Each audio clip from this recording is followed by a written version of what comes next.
This one's potential has far exceeded the others. Can that success be replicated?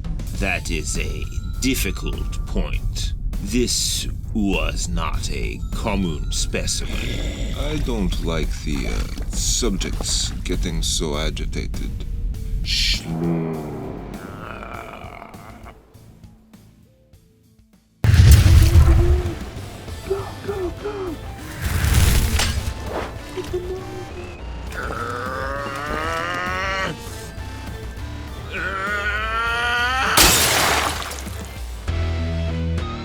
Tales from my RPG campaign, Sea of Secrets.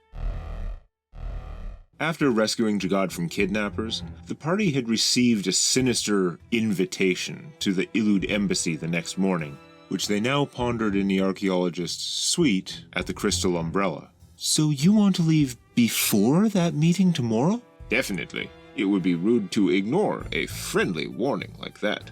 So your discreet expedition was discovered by that one-eyed gnome? And now the Illud embassy. Is there anybody who doesn't know what we're doing?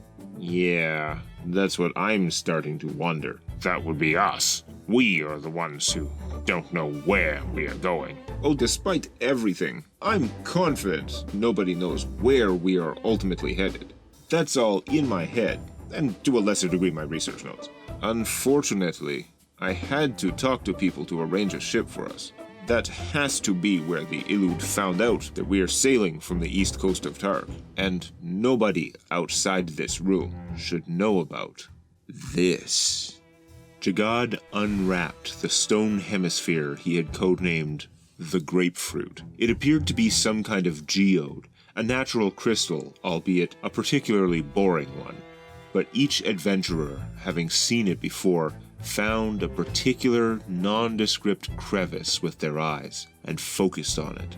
After a moment, inside their minds, an ephemeral city appeared, a complex and alien glowing structure. This is what we are looking for. From the moment I found this, I have been researching to verify that it is real, that this city exists. I am now certain that it does, and that I know how to find it. So get as much rest as you can. I want to be packed and in the cart before dawn tomorrow, so we can get on the road as soon as the city gates open. No problem. Easy for you to say, being elfkin. Very easy, yes.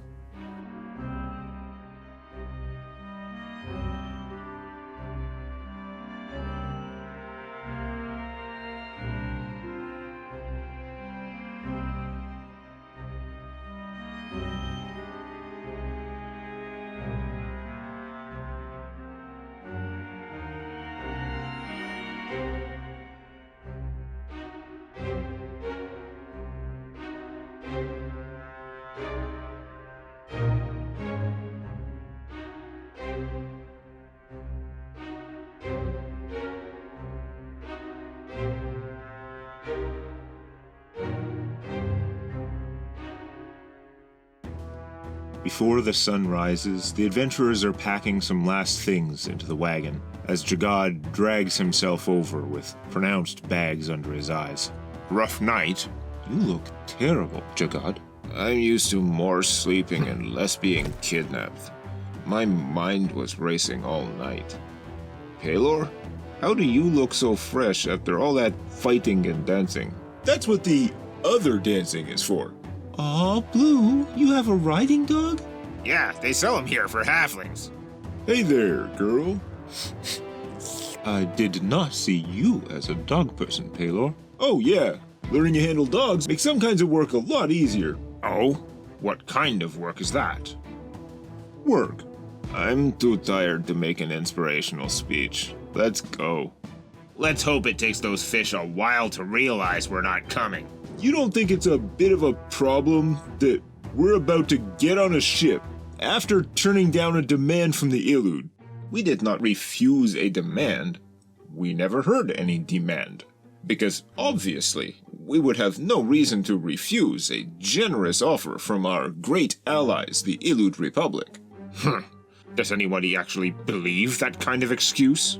Nobody would believe it But the rules of diplomacy often require both sides to act as though they believe each other's lies, when the truth would create more conflict. Politics at its finest. Assuming they care enough to be diplomatic with us. I wonder when they're gonna show up. As they progress along the highway, more and more of the traffic seems to be made up of dwarves. As they get closer to the border of Tark, the large and prosperous merchant state formed by the survivors who had escaped the ancient mountain dwarf holds centuries ago. Toward the end of a second day of riding, they came upon a bustling establishment. Finally, some real dwarven beer. Well, real beer when we hit the next town. For tonight, it's the cheap stuff from the Ugly Mug Inn and Pub. They have good food, though. Great name. What's this? It says no Drax. Drax, specifically? They aren't worried about orcs or Diluvians? I think that's assumed. I don't think a sign's gonna stop an orc. Or an invisible fish person. Plus, Drax can breathe fire, or exhale acid, or lightning. Or obviously the owner has had trouble with Drax in the past. Or he's just racist. Alright, step aside. I open the door and dance. I moonwalk into the inn. Wait, I've got to do the beats. Boom, boom, boom, boom, boom, boom, boom, boom, boom, boom. Oh yeah, 23! So Pilor glides in, drawing the attention of everyone in the large common room. Entering in his wake, you feel the eyes of the entire crowd, from the local farmers and Bankton merchants on one side, all the way to the poorly lit area where more exotic travelers seem to gather, including a couple of elves, real 7-foot wood elves, not shorter Eladrin like Adria, some much rougher looking dwarves, and even some kind of cat person. I hide my face. Any, Illud at the bar? No invisible fish people. Well, not that you can see. And no Drax, obviously. Jagad walks up to the owner, a dwarf who technically tends bar, but clearly leaves most of that work to his employees, allowing him to chat with customers, book rooms, etc. What is that? One of a kind. I don't know about giving a room to whatever that is. Well, he's clearly not a Drac. Oh no? He is blue. Round head, no scales. Look, I understand that he looks a little unusual, but I'm just looking to rent 2 of your finest rooms while these guys bring up my luggage. Wait, I'm your luggage boy? Are you saying that out loud? Do it. I'm totally saying that. I'm the smallest guy here. It's kind of unbelievable. He's the size of my arm. The dwarf looks from Jagad down to Blue, then up to Palor and Uhamisho. Doesn't look like much of a hauler. Well, Jagad's suddenly having a much harder time talking his way around a potential issue here. I can't help. I'd only make it worse. Oh, I'm pretty sure I could fix this problem. I slide 10 gold onto the counter. He's not a Drac. He's not a problem. 10 gold? You can't see the amount. You're too short. You're gonna pay this dick 10 gold for being racist? No, I'm spending a few coins to solve a problem. The dwarf's eyes open wide at the amount. There's a little flick down to the 2-foot goblin, but he reaches down behind the bar and slides you a pair of key rings, each with a single well-worn iron key. Thank you, sir. Alright, let's all get moved in. Problem solved. So the racist bonus works, unless Blue's gonna keep pushing? Nah, it's not my money. So these are his finest rooms? It's just a turn of phrase. I think the rooms are all the same. Blue? Yeah? Look, I'm sorry. When I run into a problem like that, I usually just try to talk through whatever and keep moving, because I know I don't care what people think. But that's easy for me to say in this part of the world where people tend to see me as pretty normal. I understand if assholes like that bother you, though. Oh, I don't give a shit. Just seems like a waste of money. I could have just slept in the wagon beside the dog, given him nothing. If it makes you feel any better, a lot of humans and dwarves hate my kind. I've met humans who can't tell elves and Eladrin apart. Elves are 7 feet tall. You said Jagad got us 2 rooms? I got us 2 rooms. Pretty sure I paid more than he did. Yes, you did.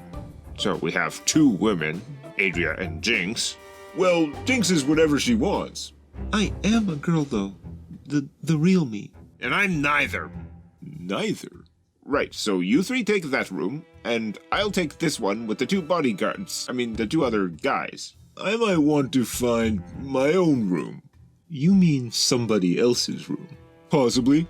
Jagad kind of liked the plan where he was rooming with all the power thugs, but Misha will still be here for protection, and Pelor shouldn't be too far away. I'm betting these walls are pretty thin anyway. For better and for worse.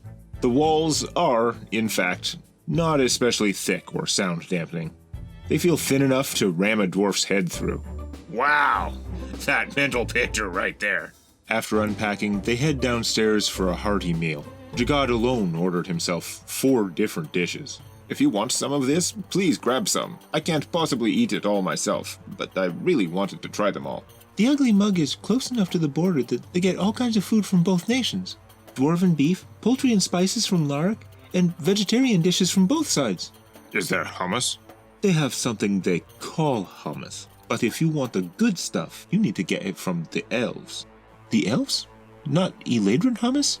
No, ours is too spicy for you. I'll take that bet. And the beer? Dwarven beer has a formidable reputation, and most would say well-deserved. But, as Jagad had warned, this particular place clearly gets by on the quality and variety of food. The beer is not great. Watered down? It is. Not enough to truly ruin it, but enough that it's noticeable. Yep, there's definitely some beer in this water. As they're finishing up a long, satisfying meal, beer aside, with Pelor already dancing for the crowd and scouting potential partners for the evening, a drunken fistfight breaks out on the rougher side of the bar. Nothing wrong with a fair fight, if it doesn't go too far. That elf seems to be making some of them nervous, though. Wood elves are big and strong. I prefer slim and smart, but if that elf jumps in, I think somebody may well pull a knife. Know what? I'm gonna intimidate them preemptively. Let's keep it clean, everybody. No weapons. At least one other dwarf, who may have been moving to get involved, steps back instead. In fact, the whole audience seems a little cowed, leaving just the 2 drunken guys slugging each other. The human seemed to have the advantage, but when he loses his balance and the fight goes to the ground, the dwarf really takes control, though both get sloppier the longer the fight goes on, till it's little more than a slapfest. You know what? The owner can make a will save. What? What's the goblin doing? Okay, he saved. The dwarf, behind the bar, shakes his head like he's got a sudden headache, kind of stops what he's doing, and slowly wanders away to the back room. All right. What were you trying to do? Did anybody see him casting? Well, by default, psionics are less flashy, less obvious than spellcasting. But we are treating psionics as just another form of magic for most rules purposes. Detection, dispelling, magic resistance. So you can make a spellcraft check to notice. But it'll be a difficult check in this crowded bar when nobody was expecting it. I failed it. I get 22? Jinx, you register a weird subsonic hum. It isn't that loud. That's actually what tips off your trained senses. You shouldn't be able to hear such a noise over the fight in the raucous crowd. It seems to be in your head. Trying to discern the direction of the mental noise, you turn around to see the concentration in Blue's face. At which point, you're pretty sure you recognize his mind thrust psychic damage technique. Their eyes meet, and Blue knows Jinx has caught him, attempting to murder the racist barkeep, who had no idea how close he came to death, since the dwarf didn't know spellcraft, and that power deals no damage when the target's roll to save succeeds. The goblin turns away and disappears into the thinning crowd. Jinx looks back toward the others, where the fight is wrapping up, the drunkard's friends hauling away the bruised belligerents, but she says nothing. Sir, are you one of the Yellow Cloaks? Yellow Cloaks? Those were mercenaries, right? I heard they're all in jail. Not all of them, I suspect. And your Red Sun and Glaive remind me of the one they called Blade Dancer. It's a Gizarm. I'm something of a mercenary myself. You know, there's quite a lot of work to go around here in Tarka. Really? I know competition between the Dons is metaphorically cutthroat, but not literally. That's true.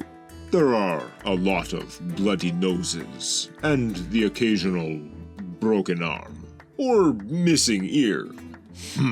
But real violence between dwarves, your kind of violence, is a taboo, and one that not even the most cutthroat of the Dons wants to see broken. Those who own the system rarely want to see it change, after all. Then why are you so interested in this mythical blade weaver? A blade dancer could make quite a lot of coin. Coin for blood that does not stain any dwarf's beard. An outsider to create plausible deniability. Too bad all the Yellow Cloaks are locked up in Lorik, then. Me, I'm heading out again tomorrow, away from all that whole deal. Pity. I heard that man's performances were really quite something. Most of the party make their way upstairs, weary after a long day of travel. These blankets look like they were made out of dwarven beards. They actually look kind of like Uhamisho.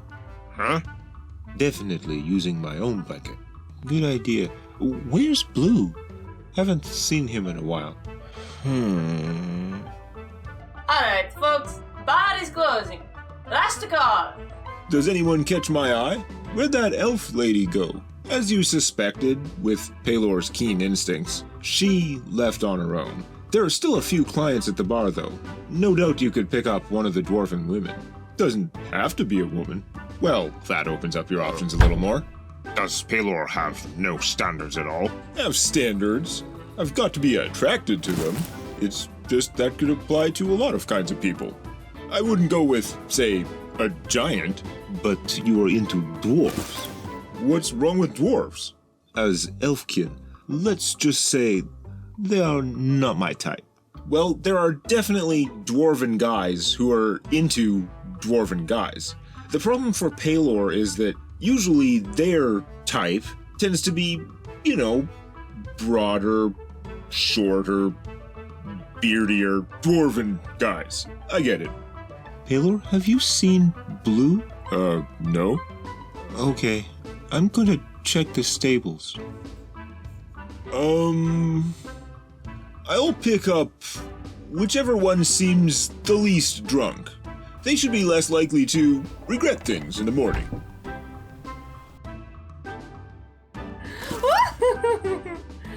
Jinx didn't find Blue in the wagon or the stables, but returning to the girls' room, she noticed a high sun window left ajar.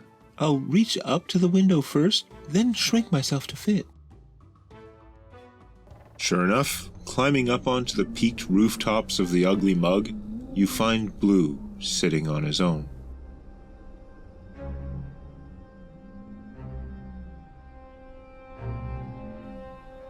Hi.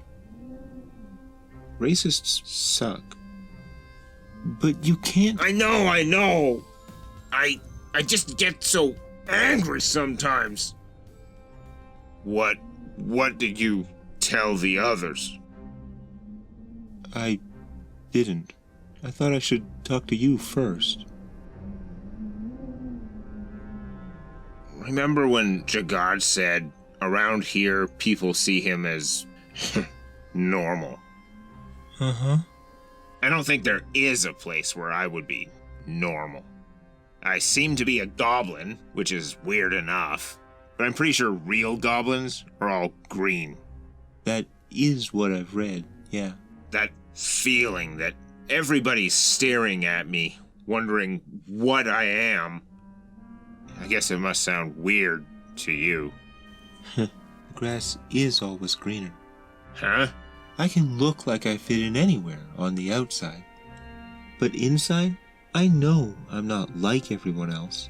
That the version of me who fits in is only skin deep. I take this form most of the time because this feels the most like me if I were human. But I'm not. Even this, it isn't quite the real me. Then what's your true form? It's plain, gray. I don't like it. It doesn't feel like me either. Oh. Are there many out there like you? Shapeshifters? Like me? I don't think so. I've never met one. I was raised as an orphan. Still better than waking up in a smashed lab with no memories. Yeah. Pilor's new friend was conveniently staying at the Ugly Mug herself, so he did get to sleep nearby, just in case. But the night passed otherwise uneventfully. You're looking better, Jagad. Amazing what a good meal and an actual bed can do. Will we be passing through the capital? Because I have a friend there I wouldn't mind seeing.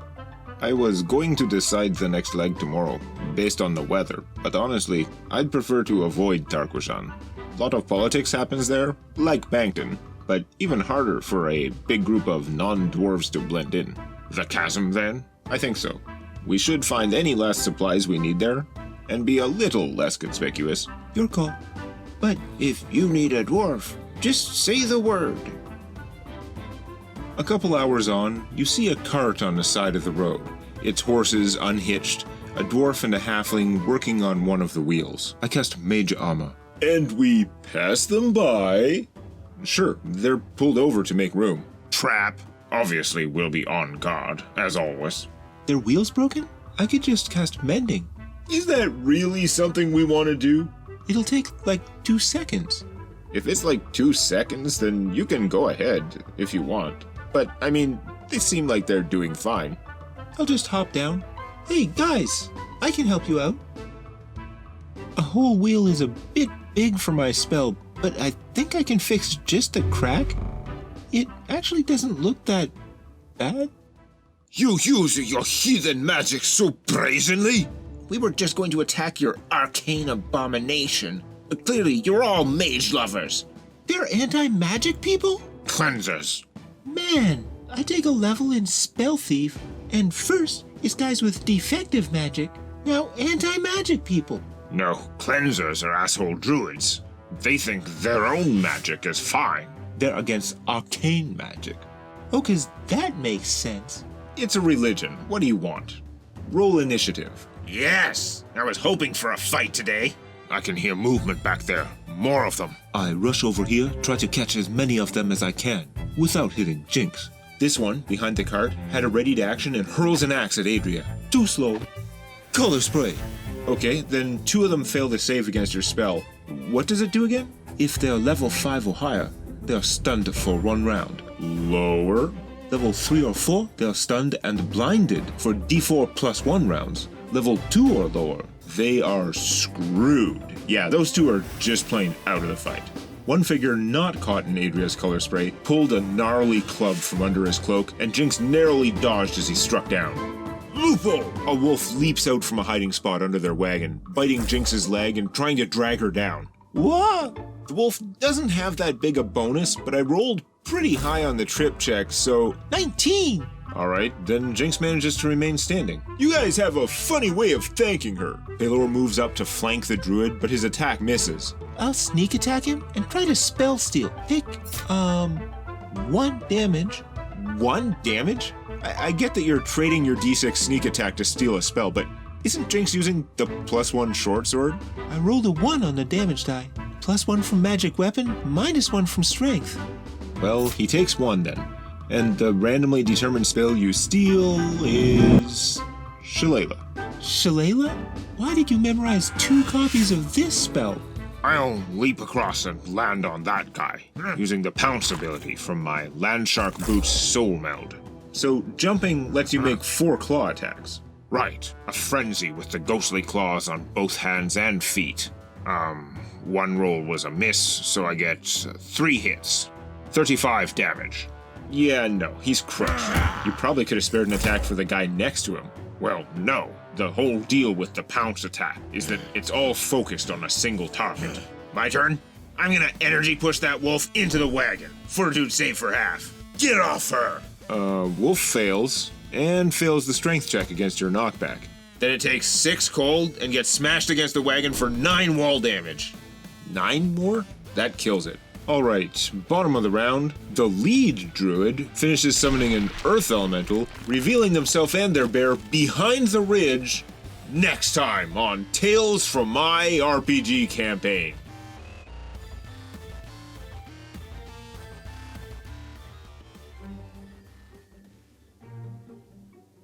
Bolrod, Ambassador, Deputy Envoy Vrog. Vrog, come to join me for a dip? The water's very nice. Where is the human, Jagad?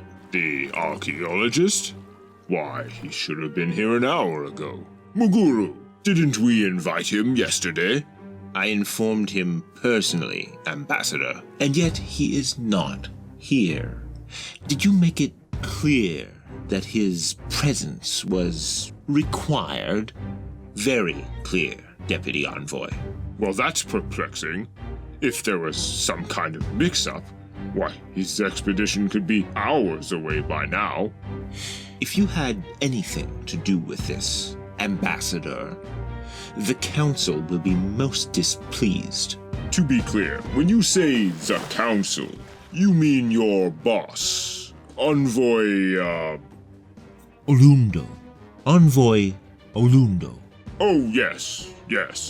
Because, if I recall, a military advisor to the Dwarven Navy is actually several, maybe a dozen, steps below the ruling council of the Illud Republic. I am aware that you still have some friends back home who managed to secure you this most luxurious of dead-end postings. The view is excellent.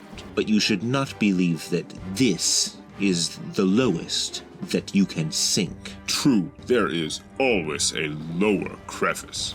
Though, if I'm not mistaken, Ambassador Talaric is still at least a couple steps closer to the Council than you, or even your envoy. You, arrange some surface transportation.